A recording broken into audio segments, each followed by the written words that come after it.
I know you guys saw Dark League Justice already. I haven't seen it. Justice League Dark Side of War, or Justice League Dark Side of War. Yeah, it's just got on to HBO Max. I'm going to watch it tonight. I've said it once, I'll say it again. Their animated movies are leagues ahead. I just didn't want to ahead of their purchase it on Vudu, so I'm just going to watch it now that it's released on HBO Max. All right, let's go ahead and jump into today's episode of Escaping Podcast. The best podcast in Colorado Springs when it comes to all things geek, nerdy, and everything in between. And by everything in between, he means the space between you, your wax wings, and the sun. Today, we are still on Mythology Part 3. Last week, we talked about heroes and villains and the not-so-different parts between them. Mm-hmm. Today, we are talking about mythology related to comic books. And kind of getting back into our roots because this is a comic book based podcast, even though we veer off down the road with you to go behind the barn and just start necking. We always come back around. We always come back around because people at the barbecue are wondering where'd they get off to. As always, I am your host, Daniel Rojas. Joining me is... Kills for Show, a.k.a. Coden, the Fly Father. Because Sky Fathers Pantheons and Odin. I just stare like breakdown. I got it, baby. I got it. And with us as always is... Michelle with no intro. Which is kind of an intro of your own, isn't it? Yeah. And were you talking about Icarus? I was talking about Icarus. Yo. That boy flew too close to the sun. $500. Way too close. We're going to go ahead and send that to you in Ritz crackers. What about Monopoly money? Nope, it's just $500 worth of Ritz crackers. We need to save the trees. Yeah, exactly. I'll go buy some cheese. No cheese provided. So how are you guys doing today? Good. It is still crazy melt your brain hot outside. Yes. Yeah, at least it's not as hot as Arizona right now. Or Texas, let me tell you. Yeah. No, thank you. Or the sun. Yeah. Well, I don't think anybody's complaining about being on the sun because that's true. Yeah. So today, who are some of the characters that we're talking about, guys? You know, when it comes to comic book characters in mythology, you always have your top tier characters that, of course, come to mind. You have the Thors, the Hercules, even Diana, Prince herself, Wonder Woman. They're all connected to the traditional Greek pantheon or Norse mythologies. And then you have other characters like Ares, for example, who plays similar roles in both universes, but at the same time... Ares Spears, if I'm not correct. Ares Spears. Yeah. Hilarious on the battlefield. Yeah, I'm going to touch on Ares too. And, a lot of people, if they don't read comics, we got the introduction in the DC film with Wonder Woman, but he's also in Marvel Comics, also mentioned in Image Comics.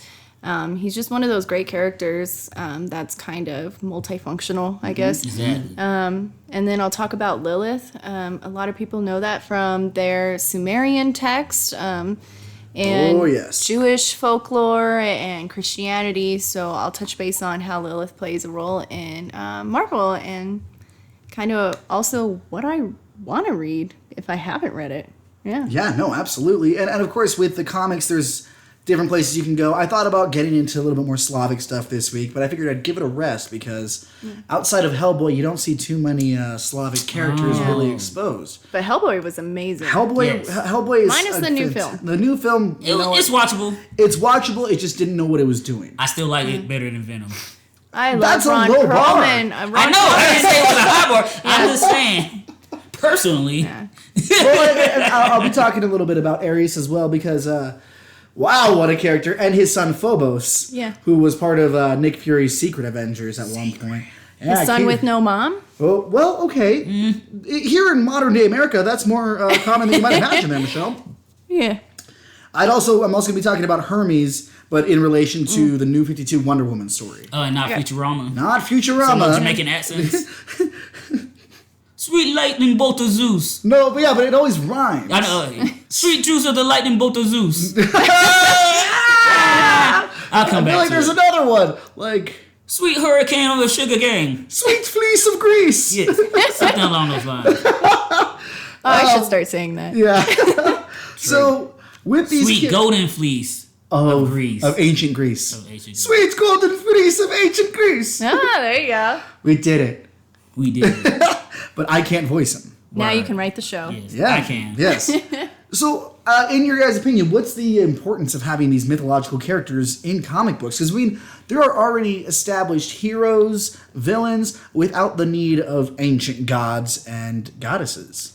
Yeah, but I think a lot of our heroes and villains that you think of in comics or movies or TV shows kind of have similarities between the gods. So I think mythology that we grew up with, or historical mythology, if we say, kind of gives us inspiration. So introducing them into comics is kind of like a, hey, thank you, or an honoring system of our other characters are kind of rooted in you, but let's bring you in too. Right.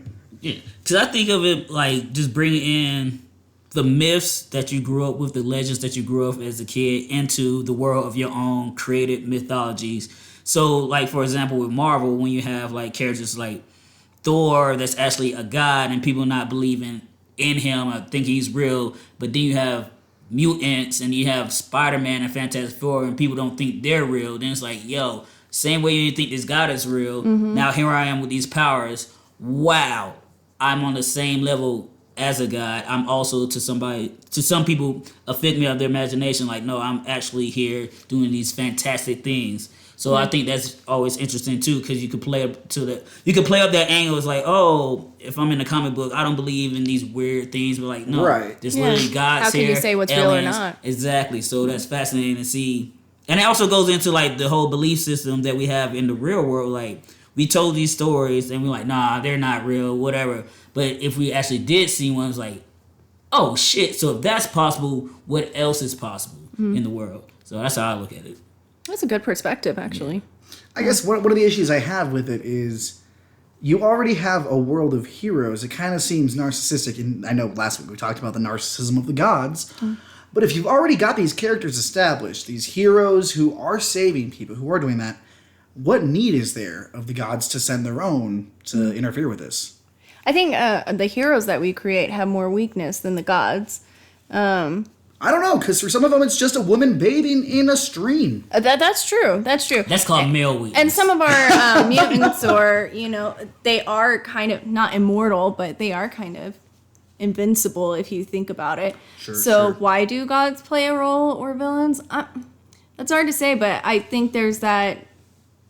No matter what kind of hero you are, even in Thor, if you look at him, it's like, oh, he's not just a hero, he's a god.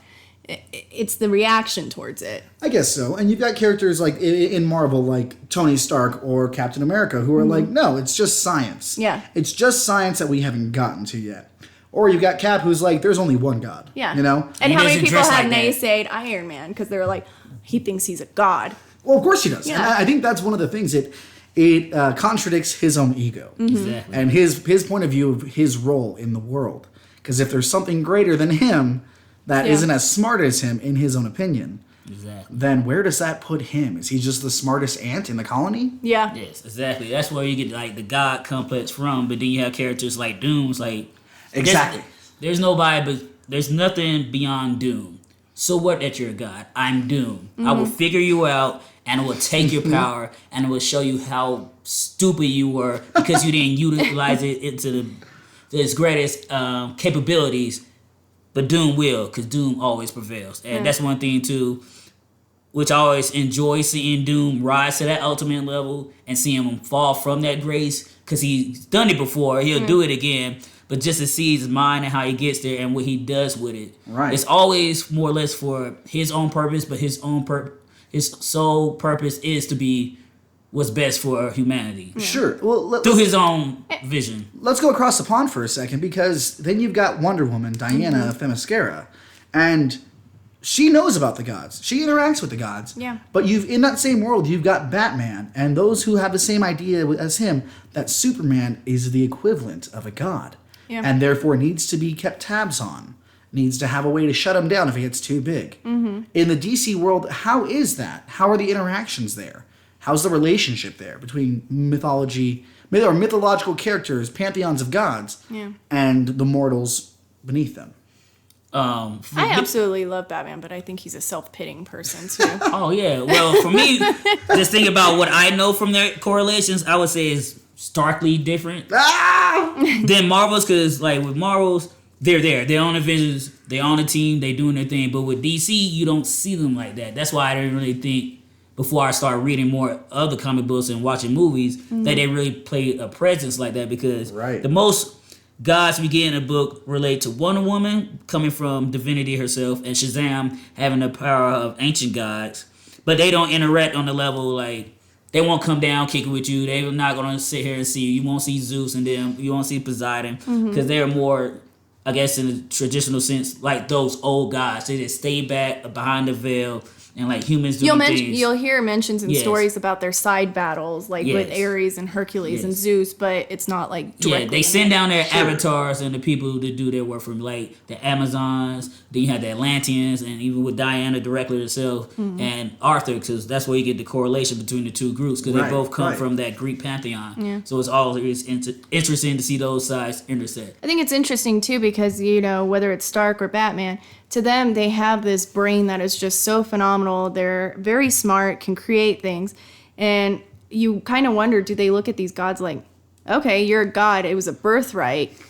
But my mental level is higher than yours. Right.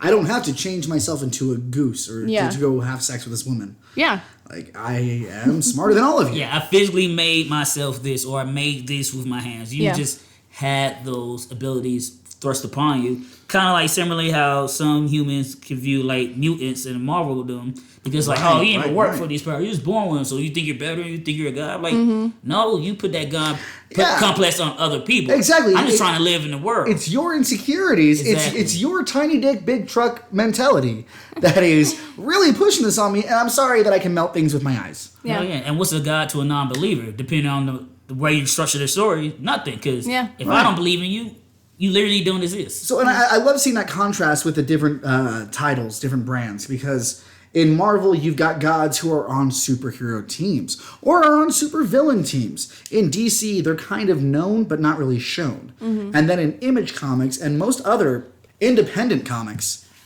they're not even there. And if there's a god to be shown, you better believe whoever's around is going to find a way to make it bleed. Yeah. Yeah. But in Marvel, it's more accepted. I think Stan Lee wanted that. In DC, the gods are still at work. Exactly. And like I just read with the New 52 relaunch. It's almost like they're untouchable still. Exactly. In DC versus Marvel, where they're Marvel, equal. You can kill them and they'll just keep coming back. Yeah. Same thing in DC, but no one's going after the gods. And in the New 52 Wonder Woman I just read, Zeus is still pulling the same tricks. Hera is still vengeful because her husband is sleeping around. And Diana finds out she's actually one of the bastard children of Zeus. Yeah. No, he didn't just blow air into you. He blew your mama back out. Which kind of makes you wonder, is Ares her brother or Ares her grandfather? If you think about it, because she came from Zeus, which Ares is Zeus' son. Yeah. So then they are siblings. But technically Ares also... Who impregnated Hippolyta, or what was her name? Hippolyta? Yeah. Oh, Zeus. Yeah. There was a story arc, though, where he ended up being grandfather. No, I don't think so. Are you sure? I think you're making that up. No. How much Jameson have you had today, Michelle? You know what? I'm gonna look this up while we chat. All right. So, in the new 52 relaunch, you find out that alongside the Amazonians, the Themyscirans, training Diana, Ares was also training her because he's like, I'm going to make you one of the best warriors they've ever seen. Oh, word. And every month she meets with him until... On the low. As everyone in Themyscira is wondering, how's she getting so good so fast? That makes sense, too. Well, you've got War as your tutor, and when you've already got that blood, the blood of Zeus, the blood of an Amazon, and the training from Amazons, and then war, you're going to be a deadly, deadly machine, if you choose to be. Because at the same time, like, Grail, Darkseid's daughter that he had with the other Themyscirian Amazon, she was being trained, too, by somebody for the great battle and all that shit, man. So it was like, a lot of people were getting smashed out. Because Zeus got somebody pregnant, Darkseid had to do the same thing. Sure. And looking at Darkseid, because Darkseid, and this is something I want to get into a little bit later, but fuck it, let's get into it now. Darkseid and New Genesis, Apocalypse New Genesis, they are modern mythology for that universe. They have other ones that exist, but you've got New Genesis and the New Gods. You've got Darkseid and his... And Apocalypse. On Apocalypse and his whole pantheon of people.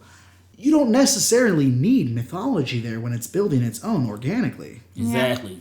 And that's the thing, too, about Zeus. Not Zeus. The thing about Darkseid, he was out there killing the old gods in his own dimension, too, because, like, learning more about Darkseid, there's only one Darkseid for every multiverse. Just like there's only one Phoenix Force in the Marvel Universe. And they're... In the DC Universe, the new gods are... interdimensional beings that exist on a whole nother plane. Then they come to our world or the DC worlds and they resize or reconfigure themselves to fit there physically. And he took out all the old gods to make himself stronger. That's how he became the Darkseid that we all know. Right. So even in that, he's tied to pantheons. He's tied to mythologies. But you kind of brought up something, fighting the old gods. You don't get that story arc if you don't have the old mythologies. So having the new gods, new mythology, or pantheons, you kind of need the old ones because that brings in a storyline. Oh, and let me just clarify myself by the old gods. I mean, in their universe, the old gods. That's why you have the new gods. Not referring to the modern day pantheons of old gods. It was like some completely different universals. That's why, like, when he came back with the whole Darkseid War, then Shazam had his connection from the guys that the Wizard Shazam had connected him to. Yep. And he had to go into the universe and ended up in an entanglement with Darkseid and these other gods. Entanglement like Jada and August. Yeah, because some of these guys got fucked over in the process. So Billy Batson came back with a whole new paraset. And it was just, I don't know, something about learning about mythology and the gods and how it correlates to modern day mythology just makes me see how everything is very meta and how everything does come back around, because we either learn from history and we're doing to repeat it, but at the same time, history always repeats itself. So it's not out of the norm to realize that may happen with the new gods, because we might be the new gods because we look different than the old gods, and we just had to adapt to the times that we're in now. So. And talking about Jada, you know that every cheater now is going to use entanglement instead of... Oh, yeah. Like, you could call a hot dog a sausage, but it's still a hot dog, baby. Like, it's all meat. It is what it is. Poor Will. Yeah. Did you guys see that smile on his face? That sad pursuit of happiness smile? Yes. That poor man. I don't even know why he sees in Jada. Oh, I know.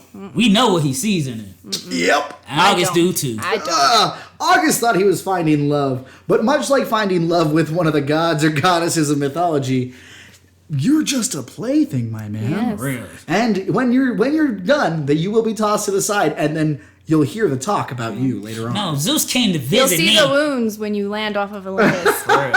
Zeus came to me last night. He was a whole hawk, girl. I bet. A hawk? He came to me as a goat. What you talking about? Oh, I know. I'd be like, why are you bragging? He's never coming back. That's one of the best things in the Wonder Woman 252. Hermes asks Zola, he's like, so Zeus always takes the form that makes you most lustful.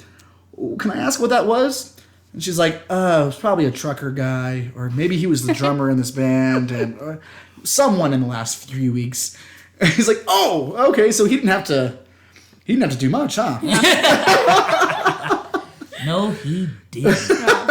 So with these characters from the old pantheon to the new, what are their relationships with these modern day heroes, and what's the view on the idea that the gods have come to meddle with human affairs again? I mean, Ares is it's back and forth, because in DC, people who haven't read comics, I mean, you see it in the Wonder Woman film where she finds out she's the god killer, and, she's meant to fight Ares and goes and battles him. So that story happens. But like in Marvel, he recruited and joined into the Avengers. Yep. So it's different how each, I guess, publisher incorporates their gods in interaction with their heroes. Yeah, because Ares became an Avenger during the Mighty Avengers run during Secret Invasion or post-Secret Invasion. Basically, Steve and Tony were talking about how there's archetypes for Avengers team, and they basically was like, we need a Wolverine type, we need a Thor type. And like, boom, Ares, he's both. So that's how he got on the squad.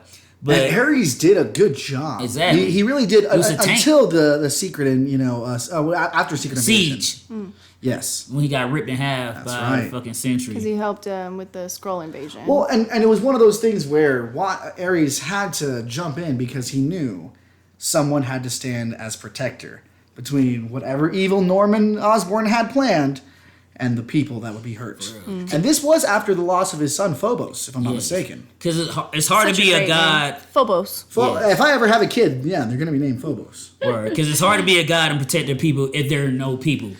And it's like, how can you be the god? Future Rojas. Exactly.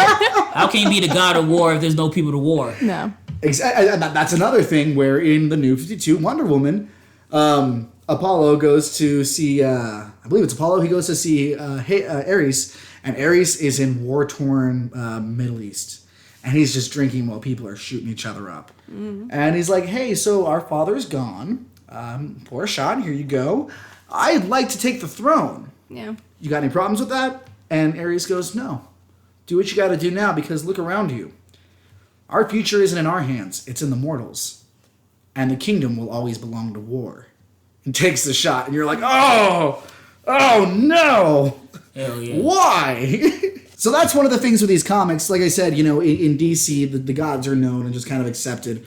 And then in Marvel, it was the 2016 Dan Abnett, Luke Ross run of Hercules. The all new, all now. All new, all different, I think it was. And Hercules is trying to integrate himself into modern culture. But since no one believes in the gods anymore, more or less, new gods come into play. Exactly. Gods of data, gods of fear of catastrophe, all these different ones for the modern age. Kind of like American gods. Yes. Yeah. Very similar, because I didn't think about that until earlier today. Because Hercules is one of my favorite Marvel characters just because I'm a fan of mythology. And that arc I was really excited for, but then it abruptly stopped because some other crossover event that Marvel does. And if you're a comic book fan, you hate that because it totally messes up a current story arc. And they never go right back and finish the story arc because everything's changed. So the direction they were going gets halted and they have to pick up and tell a whole different story. Was this story arc the one with Hercules helping Hulk? No, that's prior to. That was before that. Okay. This was just Hercules, trying to prove to everyone that he's done being the drunk that they've known him as. The lovable oath. The Greek Thor. Yeah, basically because I know, but they're both drunks. Even Thor and Tony and Cap were like, "We love having you on the team, bud, but all you do is get drunk. Yeah. You've destroyed Manhattan too many times. We keep cleaning up your mess, and while you do get the bad guy, you also get some of the good guys." Ares punished Hercules for helping Hulk. And the thing is, you guys probably know more in depth into that storyline than I do. But I know that was a thing with Ares punishing Hercules for that story. Oh yeah, they're always doing that too. And that's one of the similarities between Thor and Hercules because they first met each other in the comic books and Journey into Mystery Annual #1. That was a 1965 Yes, joint. it was. And they got into an altercation. But you both have Thor and Hercules, the sons of the Sky Fathers in the respective pantheons. And there is also the semi-pantheon of Sky Fathers. Exactly. And then you also have their brother, Thor, Loki, and with Hercules, Ares, who want to assert them, think that they're better than their brothers. They're always getting into tiffs and whatnot because of that competitiveness, that competitive nature, that sibling rivalry that exists in all of us to a degree. Yeah. So that's very relatable too. But the real difference between Thor and Hercules, which I just realized today while thinking about it, is the fact that Thor is always supposed to ascend to Skyfall. He's supposed to be the new Odin. Right. He's supposed to get the throne and doesn't want the throne. But with Hercules, he was never meant to be the new Zeus. Not at all. Because Zeus wanted him, first and foremost, to be dead because of the prophecies. But even with that being said, even though when they're quote unquote, he was never like, let me. And Hera was never going to let him. Yeah. Hera exactly. won't let anyone do anything because she wants to run it all. Exactly. And it was like, Hercules wasn't being groomed to be the new king of Olympus. He was like, all right, do these good deeds, whatever. Be loved by the people. I'm gonna get drunk and have a good time. I think his more thing, it was like, prove yourself so you can go between Earth and exactly. Olympus. You could be a god, but you would never get to be the god. Yeah. So he did what he had to do. Like he fought, he defeated monsters, but also he had sex with Psylocke at one point in time.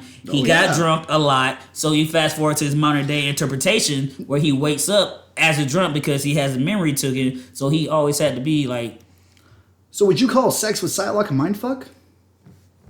Absolutely. Yes! Warren Worthington III has never been the same since. Literally. Hercules in DC was actually a pretty villainous character. I mean, he raped, and you see Hercules, being introduced in DC. He's a hero, but he's also kind of villainous if you think about it, because he poisoned the Amazonian women when he was welcomed there. But then he ended up raping Hippolyta.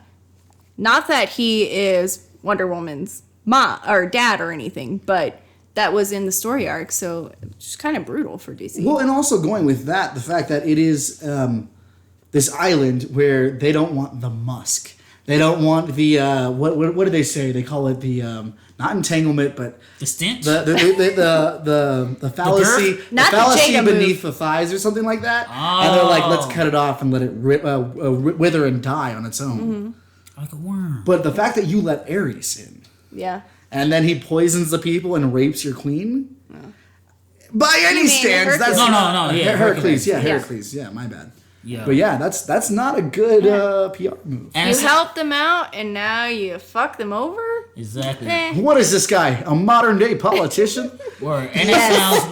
And that sounds more on track on how we view these guys traditionally, because in the Greek mythologies, they were assholes, they were sadistic, they were fucking everything. They didn't a lot of rape and pillage your village. Exactly, and that goes both ways with the Norse as well. So it's like that what makes those heroes different from Marvel, because Marvels, they try to make these guys for the most part more heroic instead of like, nah, we still savages out here in the street. We will do what we need to do, kill who we need to kill, take from whom what we want to take from. But a compassionate side like Thor and Jane. Sure. Exactly. But also, okay, I guess going with that, the comparison there. Would you say the comparison there is that Marvel adopted Thor as part of the Avengers and part of the universe, knowing he's a god and knowing what he comes from to be something different, whereas DC has Clark Kent, Superman, who was raised by mortals but is more than that? I guess that two side of the coin kind of deal. You mean the moral lessons for both of them? Yes. Yeah. I think Thor was supposed to represent the morality and the humanity that gods could have. Okay. Because he was punished for that reason, and it made him more relatable. So now that he's on Earth with the people he's supposed to not only protect, but who he wants them to strive to be like himself. Yeah. So that brings that dynamic. Like, no, I'm not just a god. I'm a hero too. Like, I want you to praise me now. Let me give you something to praise me for. Yeah. And I think, with these gods in Marvel, they do bring that human side of it, the compassion, the relate to me because I've learned my faults, and I also am there for not just the heroes, but also for mankind. Where DC is more raw, which we've always known, whether it's films, shows, animated shows. They're for the most part, they're more raw and they're darker. So it wasn't like that up until about the 90s, early 2000s. Yeah, I was just thinking about that too. Reversed. Like, yeah. Because you'd have Wolverine who would kill a village of people to save one person, whereas before the late 90s, early 2000s, DC was more. Why do you think that change happened? Super Friends. Honestly, tonal shifts. It had to be a tonal shift. But I think both of them saw themselves sliding into a one-track thing. And a lot of writers shared between going from Marvel to DC to Marvel. You're missing one, though.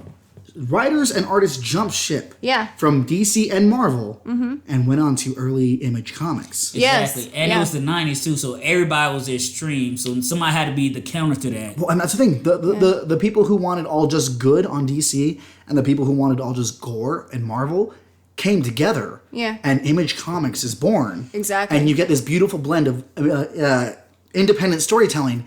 And with that, with those people leaving, the rest of the teams left on either side Image Comics has some of the best horror oh my God, that just I amazing. love. And also, they couldn't do what they wanted to do at Marvel either. Right. They were being pigeonholed and that's by the thing. powers that be. After these people left, the violence in Marvel took a total 180. And the preachiness of DC also took a 180. And Batman became much darker. Yes. And Captain America was more prone to grab Wolverine and say, we don't do that Which is here. kind of a nice switch. So I think it's a blessing in disguise. You know, people sure. say, "Ooh, we lost this artist," or "We lost this writer." But it was a blessing because now your dark storyline became light and And light you have to became have dark. that change. Yeah, definitely. You must go through the seasons. Definitely. Exactly. Like You can't be just a peacemaker forever. Exactly. You can only evolve by being put into a disruptive situation. You don't know who you're gonna be till push comes to shove. Absolutely. Till push comes to shove. Perfectly said, yeah. Yes. So, another question I have is, do we need these gods? Do we need this pantheon to exist in these worlds when we have heroes and even mortals, even the Ben Urichs of the world who are out there doing their work, regardless of gods? For me, yes. Okay. Can you elaborate on that a little bit? I think from the start, to get your current characters, you do need them because it kind of gives you a background. Like, this is how the old mythological gods functioned, how we came about with this new god or their new powers, how they can correlate with one another. I don't think you would really necessarily have one or the other. And like Kelsey had brought up a perfect point about how do you know what's real or not? You want to believe that these characters have true abilities, but you don't want to believe gods existed. I think he stated it perfectly. I guess I do like the idea. I kind of love the idea of the fact that these are gods who have existed beyond time as we know it. Mm-hmm. Yes. But now they're having to reacclimate because guess what? They're Ivan. Yeah. Your Here's millennials more. came to play. Yeah, and not only did they come to play, they came being genetically modified. Yes. They are children of the atom, which I believe the X-Men, especially with what's going on with Krakoa right now, are about to ascend to godhood, which is what Charles and Magneto said they want for their people. And that's exactly what I was about to say because if you were, for example, if you were to take like Thor and the other guys out of the Marvel equation, then they wouldn't be properly prepared for when like a Galactus arrives or other cosmic entities because they weren't thinking outside the box like that. They'd be like, oh shit, aliens? God, like they wouldn't be no gods. They'd be like, what the fuck is this? Are you a god or are you an alien? And they had to come with that dynamic. But if you take them out the equation, then it would be more, I think, catastrophic for mutants. Because then you have mutants with nothing else to compare themselves to. Like, no, they're not gods. They're just genetic anomalies. So now if you just have a godless world with people with godlike powers, who is it to stop a Magneto for saying, like, I am God? Also, without gods and mythology, Angel would have been seen as a demon instead of something angelic and celestial. Well, in that case, like, you talking about mythology. To me, the Bible still exists. So you have that because the Bible doesn't talk about anything else. So angels still could exist. But then it's like that, like, oh, you are of God ilk. Yeah. Then it'll be more people would be like, oh. But not talking about the actual Bible where, you know, angels have 14 eyes and 12 arms and giant wings. And they're like, don't be afraid. And that's one thing interesting when we have these conversations because I just assume angels were depicted the same way. Whereas not at all. There's the seraphim, the Nephilim. Or the King James because they don't, that's not common knowledge if you're not into that world. You know what's... I'm into all mythologies, including the biblical one. Yes, and another thing too, that's not very common knowledge when it comes to the Bible and other characters is something Michelle wanted to touch upon. Yeah, and it would be Lilith. I'm sure people have heard the name, especially if you look at modern TV shows like Supernatural. They touch on Lilith being that little girl demon, and she's going to ruin the world. But Lilith was, they believe, first mentioned in Gilgamesh, which was a Sumerian text. The nigga that eats Smurfs? That's Gargamel. My fault. That's my fault. My fault. What? My fault. My bad. And she was kind of known the mother of demons, which you kind of see in certain texts, her being that mother of demons, and in Marvel, her being mother of demons or Dracula's daughter. And originally, her beef was with Ghost Rider, Johnny Blaze. Oh. Yeah. So what's the entanglement there? Because we're going to use that word. Because he has changed. Yeah. Because I get it. He was believed to kill, I believe his name was Lilin, her child. Mm-hmm. And so she became, I'm going to kill Johnny Blaze. He killed my child. She kidnapped Ghost Rider's son, and that beef began. And through that, while she's battling him, I don't know where in the story, because she originally hired Night Stalkers because Morbius was fighting with Ghost Rider. She hired the Night Stalkers to fight Morbius. But at some point in the comics, the Night Stalkers became her enemy as well as Doctor Strange. Yep. But in some iterations of it, he is part of the Night Stalkers, but correct. It's comic books. Yeah. So it's like, I'm not sure where at what point, but her depiction of being the mother of Dracula, I think it's because they associate her with being able to bring up the dead, bring up the dark creatures, wolves, bats, everything, and being the mother of demons. Because technically in comic books, if you look at her powers, she can teleport, she can birth demons as an asexual being. Yeah. And that kind of goes into the mythology where the Jewish folklore or Sumerian text brings her as the mother of demons. Mm-hmm. So they kind of keep her character along the lines of the true mythology. But I think a lot of people who read Marvel Comics but don't know the history of Lilith thinks that she's just a made-up character along with Dracula and Morbius and that being. Dracula was Vlad the Impaler, depending on what you read or what you believe. That's true. You guys already know what I believe. All this did exist and does exist, and we just can't see it. So you do believe in Jesus. That's awesome. Not Jesus. I mean, maybe the historical character who did die and wasn't raised again, but sure. And if he was raised again, I still think he's a mythological creature. No, because, okay, Daniel rant. Here we go. Yeah, he's a mythological creature. Daniel rant. Hi, guys. Welcome to the podcast within the podcast, Daniel Rant. Today on Daniel Rant, we are talking about the character of Jesus. Today's topic, how he's actually the Easter Bunny. Today's topic is the fact that one man was crucified for the sins of many, but didn't rise again, and when he showed up again, had a different face, different height, different build, and only knew the words of Jesus. I didn't go based off all that, but I'm just saying. Jesus? This is Daniel Rant. Yeah. Thanks for tuning into Daniel Rant. Basically, if you know the same words as another person and they die and you show up and say the same thing they did, you might just be the savior of men. Tune in next time for Daniel Rant, whenever and if ever we come back to it. I could be Jesus H. Christ. It's true. Can you turn my water into wine? Can you turn my wine into water? Hey, stereotypes. It'd be red though, so it'd be like fruit punch. That's cool. Word. You might want to do like a blend of red and grape. I just want to say wait. First because off, that's more truer to blend. Wait. First off, I'm a mixologist. I make grape and fruit punch all the time, but you need to mix grape with orange. Okay. That's a surprise. But if you want to get the best mix, it's black cherry and tropical punch. Oh no. Never fails. Yeah, we're just trying to do it so it looks more like blood. Oh, it do. And it tastes good too. Vampire vibes. Thank you, Morbius. It's fantastic. Let's jump back in, but before we do, Daniel Rants is going to be a new part of the show every now and then. Yeah. It's the podcast within the podcast. Until we get him anger management. So, with these characters, what are some of your favorite moments? Because, while I don't agree that the mythology needs to be there except to be knocked down a peg, some of these characters have some amazing moments. I would have to say it would be Ares in the scene where he's at the battle with Wonder Woman in the film. Oh. And he says, and it's a good depiction because he says, I gave them the idea of the war. I gave them the idea of violence, but I didn't force them to do it. And this isn't quote for quote, but it was, then man made the choice. We'll resort to violence.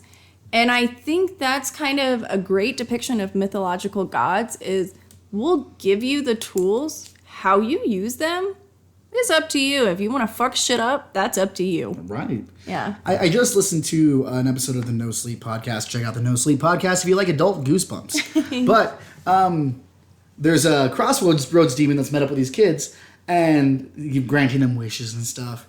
And one of the girls, she asks, why do you make people do this? And he's kind of the same thing. He goes, I don't make anyone do anything. Yeah. I just give them a little push. And that's it. Yeah. Everything after that little push, that's on them. Yeah. That's not my doing. Yeah. So what about you, Kels? There are just so many shockingly good stories that Thor has been a part of over the years, and very heroic Hercules tales that they have been as well. Me personally, there was a story arc in Incredible Hercules when Hercules was pretending to be Thor for some various reason. It involves having sex with dark elves. And then as you do. And then on the flip side, Thor had to pretend to be Hercules. Because once again, their rivalry between those two is one of my favorite rivalries in comic books or geekdom, pop culture, or whatever. Because it's hilarious. I really wish they would give them to like a Thor Hercules series, like they gave Spider-Man, Deadpool, and just show more of their interactions over the years. I'm not gonna get into like what my brain would think some of the stories would be, but that series was dope. And also for Hercules, one of my favorite moments came from Civil War when Thor was replaced by a Thorbot created by Reed. Oh my God, Ragnarok. Mm-hmm. Yeah, eventually became Ragnarok. Yes. Reed Richards, and he basically said, I knew after he killed Bill Foster, Hercules picked up that android's Mjolnir and was like, yo, I knew Thor, and thou art no Thor. Yep. And smashes his fucking head in. You see all these circuitry and wires pop out his head. And Hercules at that time is running with Steve Rogers as part of the anti-registration team. Yeah. Exactly. That moment was dope. And for Thor, just off the top, I would just say one of the moments in Jonathan Hickman's New Avengers run when they was on a planet getting their ass whooped by, what are they called? The Alpha Plants or what? No, the Builders. The Builders, yes. When they were getting their ass whooped by the Builders, they was trying to like calm some peace before war popped off, and Thor bowing to him, and then the Builders are talking shit. And Thor just pulled out his hand, put his hand up in the air, and Mjolnir comes straight through the chest of one of these Builders, and Thor is holding the hammer, and that was a signal to the other alien colonies that already fell to the Builders' tyranny, like, yo, they can bleed. Mm-hmm. The Avengers got your back. It's about to be Avengers world. Let's do this. And like anytime my boy Thor get that moment, like, here we go. Well, and speaking of mythology, that set up the mythology of the Avengers across the cosmos. Mm-hmm. Yes. These were the gods that when you prayed, showed up. Yeah. Exactly. For me, there's going to be two that I really do love. One is a Thor and the Jason Aaron run of Thor. Mm-hmm. And it's the fact that gods have failed all these people. Because they prayed. They didn't know who they were praying to, but they needed to be saved. And then when Thor does show up later, they try to kill him because how many generations were lost? How many children were raped or killed? Mm-hmm. How many times did we ask for your help, God? And you never showed up. Which is the reality. Yeah. Which is what creates Gore, the God Butcher. Exactly. Which is one of the best things because he's like, you know what? Mythology needs to die. Mm-hmm. Exactly. We will be our own gods and we will be our own liberators. That's the problem with gods because they can't be everywhere and do everything because it takes away the free will of life. Yes. Mm-hmm. Like life is here to be lived. And you have God swooping in every time doing what you need them to do for you, you're not living. Mm-hmm. You're just praying. You're just praying and you're hoping for someone else. Exactly. Now, another one would be in DC's new to Wonder Woman, where you find out the gods are still fucking around. They're still fucking around. And it's their world. The mortals just aren't aware of it. Yeah. And the last one would have to be, as much shit as it got, as much hate as it got, Fear itself. Because everything everyone thought they knew about the Norse mythology was now at their front doorstep. And everything changed, and everyone got a hammer. And my favorite scene there is when Tony Stark is bargaining with Odin. Mm-hmm. And Odin says, well, I need a sacrifice. And what does Tony give him? His sobriety. His many years of not touching alcohol. Yeah. And he gives it up to save the world. Showing that the gods in any pantheon... And Tony was like, it's not that hard. Well, yeah, he's like... Well, Tony looks at him and he's like, really? Yeah. I'll give you anything else. And he's like, no, because this means a lot to you. Yeah. You give me your sobriety and we'll make a deal. Yeah. And so then when Tony shows up with, all the gear for the Avengers... He's smashed. Yeah. And they're like, Tony, no. And he's like, just here you go, you Spider-Man. Let's get a web shooter. I tried to engineer this, but I didn't know the fucking math. That's the thing, too. You have all these other geniuses. Yeah. Why did the drunk have to do it? The other story because it costs the most. Is with Lilith, her story arc, Dracula. She's the daughter of Dracula. Right. And he lost his powers for a series. Became Vlad. And the only one who could restore it was Lilith. So he went and begged her. And what is Lilith's name? No. Thank you. Just because you ask doesn't mean you will receive. Yeah. Hard pass. I'm sorry, Dad. You're weak. But it shows the true strength of her. And it's funny because modern times they actually look at Lilith as a feminist view. And I always said I'm not part of the toxic feminist moves. I say psycho-feminist moves. But, you know, at the same time, you know, with their storyline, it was true. She had the power over Dracula at that time. And she chose not to give him that power back. Yeah, and Dracula is one of those characters I think we could throw into mythology. Yeah. But I think that's more of a... he's like a folklore character. He's a folklore character. And I would like us to focus on some folklore stuff later on down the line. And like I said, like there's a thin line between myth, very folklore, close. religion. Yeah. It's all... Like, we touch base on some creatures of it, but at the same time, it's like, they're not... Like, what's the difference between a lake, an ocean, ocean, and a pond? It's all water. Different sizes, different canals. Exactly. Creations. But religion has a different body of water. Exactly. We're coming to the end now. And so, you know, last questions for y'all. Who is your favorite character in mythology and comic books? And where can the people find you? What would you like to plug other than that? Oh. My favorite character is Loki. I didn't touch on him today, but... But she'll touch on him later on tonight. Yes, I wish I could. Yeah, whatever it wants to be. There you go. But yeah, Loki, you know, the trickster god, he rides that line of good or bad, and he's just one of my favorite characters. Very funny. You even seen him written in Journey of Mystery. There's that humor behind that character, and I love it. Where can the people find you, Michelle? Emily Gideon on Instagram, and just Michelle Gideon, so plain and boring, on Facebook. Okay, great. Anything else you'd like to plug? Any other suggestions for any comics you'd like people to read about the mythology-based stuff? I would say God is Dead is a great series. Mm-hmm. I still need to finish that, but so far it's been amazing. And I'm going to read into the Alan Moore Promethea, and I encourage other readers to check it out. Mouth. Get So a new one. I've actually read the whole series thrice. Get a new one. I want readers to read with me. Oh. Like LeVar Burton. You know, LeVar Burton actually has a podcast? Yeah. Yeah, and it's fantastic. Yeah, he tells me every time I listen to Marvel. And I'm like, LeVar Burton's going to read me a book. Okay. Kelsey, who's your favorite mythological character in comics? Where can the people find you? And anything you'd like to plug comic-wise for people to check out more mythology and comics? Word. So if you know me, you've been listening to the podcast, you already know my answer. It's none other than the oldest son himself, the Stormbringer, the Thunderer himself, Thor.